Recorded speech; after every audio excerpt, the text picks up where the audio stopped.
Está no ar o nosso programa Espaço Cidadão, chegando em todo lugar onde tiver internet, pelo nosso canal no YouTube. Faça a sua inscrição no Robson Carvalho. Pode nos encontrar também pelo Robson Cidadão e ainda chegando aos estados do Rio Grande do Norte, Alagoas e Maranhão, através da Band. Hoje vamos entrevistar o advogado que atua na área eleitoral, ele que também já foi juiz no Tribunal Regional Eleitoral no Rio Grande do Norte, vai falar conosco sobre os prazos, os novos prazos na campanha eleitoral de 2020, o que é que pode, o que é que não pode, e atenção para os pré-candidatos e também para a fiscalização dos cidadãos. Seja bem-vindo, Vladimir Capistrano, ao nosso Espaço Cidadão. Robson, aos telespectadores do Espaço Cidadão da TV Bandeirantes, é uma satisfação estar aqui conversando com você, com seus telespectadores, sobre esses temas aí do direito eleitoral que importam tanto às pessoas, né, nesse ano que teremos eleições municipais. Qual foi o impacto maior desse adiamento das eleições para os candidatos? O principal ponto de modificação para os candidatos, Robson, foi a modificação da data do início da propaganda eleitoral.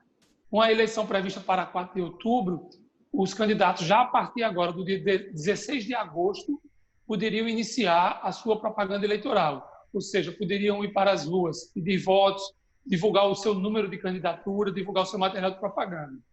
Com a modificação da data das eleições para 15 de novembro, esse período de início da propaganda eleitoral foi modificado para 27 de setembro. Então, nós temos aí essa diferença. Do mesmo modo que a eleição foi prorrogada em torno de 45 dias, do dia 4 de outubro para o dia 15 de novembro, o período de início da propaganda também foi prorrogado mais ou menos pelo mesmo prazo. Então, esse é o maior impacto para os candidatos. Eles já poderiam começar a sua propaganda eleitoral agora e só poderão começar no dia 27 de setembro. E isso traz como implicação, como decorrência, que o período da pré-campanha, que se encerrava no dia 15 de agosto, esse período também foi prorrogado para até 26 de setembro. Então, até 26 de setembro, a gente não pode falar em propaganda eleitoral. Propaganda eleitoral é uma atividade, nesse período, proibida. Até 26 de setembro, a gente pode falar em pré-campanha, que é aquele momento que o candidato pode se dirigir aos eleitores, anunciando a sua intenção de candidatura ou a sua pré-candidatura, mas sem divulgar número e sem pedir votos. A principal diferença seria essa. Deveria permanecer com a mesma data de autorização para o pessoal fazer campanha, principalmente quando a gente pensa nos novos candidatos, né, que tem mais dificuldade em relação aos antigos, aos que já estão há bastante tempo na política. Eles ganhariam mais um tempo, pelo menos, para se apresentar, né? Não teria propaganda no rádio e na televisão, por exemplo, mas poderia haver um mínimo de mobilização, mas infelizmente também se adiou esse prazo, né? E eu pergunto, o que é permitido nesse atual contexto, né, ou quando retomar esse período, quando for autorizado, por parte dos candidatos, advogado Vladimir Capistrano, em termos de mobilização? No período da pré-campanha, os pré-candidatos somente podem realizar essas atividades de debate com a população sobre temas de interesse da população, sobre os projetos que esses pré-candidatos pretendem levar adiante se forem eleitos, podem afirmar a sua intenção de candidatura, a sua pré-candidatura. Nesse momento é isso. O que a legislação eleitoral, ali o famoso artigo 36A, permite aos pré-candidatos, nessa fase de pré-campanha, é o debate político com a população, a organização de suas futuras campanhas. Não é admitido nenhum tipo de ato de propaganda. Por exemplo, atos de rua, uma carreata, por exemplo. Uma carreata é um ato tipo de propaganda eleitoral. Ela não pode ser realizada agora, nesse momento de pré-campanha. Um comício, o candidato não pode organizar um comício, ainda que ele não peça votos, mas ele não pode organizar um comício. Ele até pode realizar reuniões fechadas com segmentos específicos da sociedade civil para debater temas de interesse de alguma categoria. Um candidato que se apresente, por exemplo, como candidato dos ambulantes, ele pode reunir essa categoria num ambiente fechado para debater temas que essa classe pretenda que ele defenda tanto na campanha quanto se for eleito. Isso é possível, mas atos públicos... Ele pode dizer que é pré-candidato? que é pré-candidato? Pode, a legislação expressamente autoriza. Ele pode dizer que é pré-candidato, ele pode, inclusive, afirmar quais são os seus planos, e, se for candidato a prefeito, planos de governo, se for candidato ao parlamento, os seus projetos políticos, que bandeiras ele vai defender. Tudo isso é permitido na pré-campanha, porque a intenção do legislador foi que os pretensos candidatos já possam estabelecer um diálogo com a população nesse momento, para que a população já possa ir conhecendo os futuros candidatos, o que eles defendem, para poder formar o seu convencimento quanto ao voto que vão dar agora em 15 de novembro. Então, o debate é permitido, a apresentação de propostas é permitida, ouvir a sociedade é permitido, dizer que é pré-candidato, que pretende ser candidato é permitido. O que não é permitido é pedir voto, divulgar número de candidatura e praticar atos de rua, como eu citei, carreatas, comícios, panfletagens, essas coisas todas. E o que dizer em relação a conceder entrevista para rádio, jornal, televisão, para blogs e etc., ou fazer lives nas suas próprias redes e mídias sociais? Tudo isso também é permitido nessa fase de pré-campanha aos pré-candidatos. Ele só tem que ter os mesmos cuidados. Ele não pode transformar a entrevista, a live, a postagem nas redes sociais, ele não pode transformar isso num ato de propaganda eleitoral. Ele não pode pedir votos, ele não pode divulgar seus números. O que ele pode fazer nesses ambientes virtuais e também no rádio e na televisão é se apresentar como pré-candidato, dizer que tem a intenção de ser candidato a tal cargo e dizer o que é que ele pretende defender se for eleito, o que é que ele pretende defender durante o período de campanha eleitoral. Isso é permitido tanto nas redes sociais quanto é permitido na televisão, no rádio e na internet em geral. O pré-candidato pode dialogar com a sociedade. Isso é amplamente permitido. Mais do que isso é amplamente desejado para que os eleitores já possam conhecer os candidatos. Como você disse, isso é uma crítica que se faz à redução do tempo de propaganda eleitoral que começou em 2016.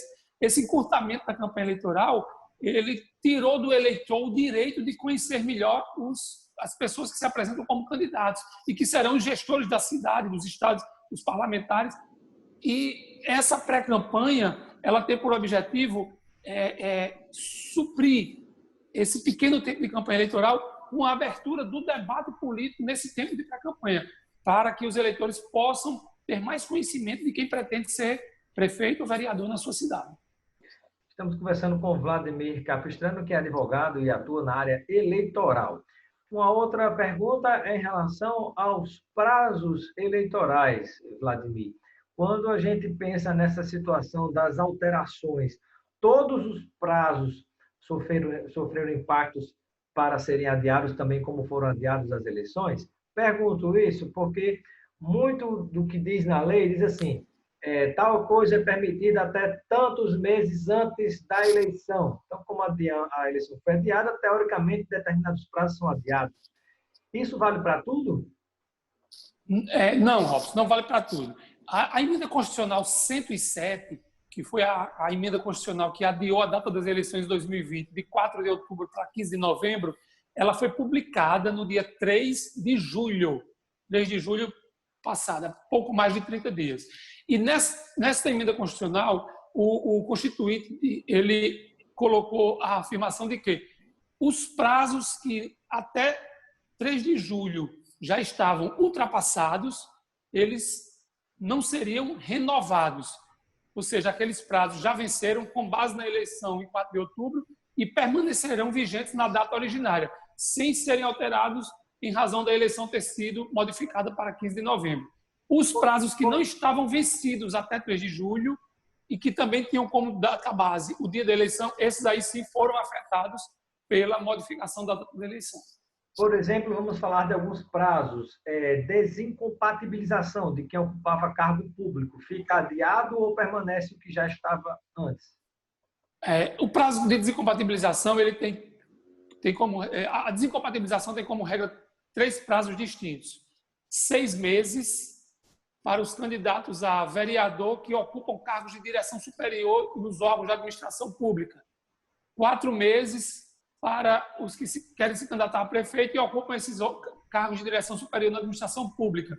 E 3 meses para os servidores públicos em geral, que não exerçam cargo de direção superior.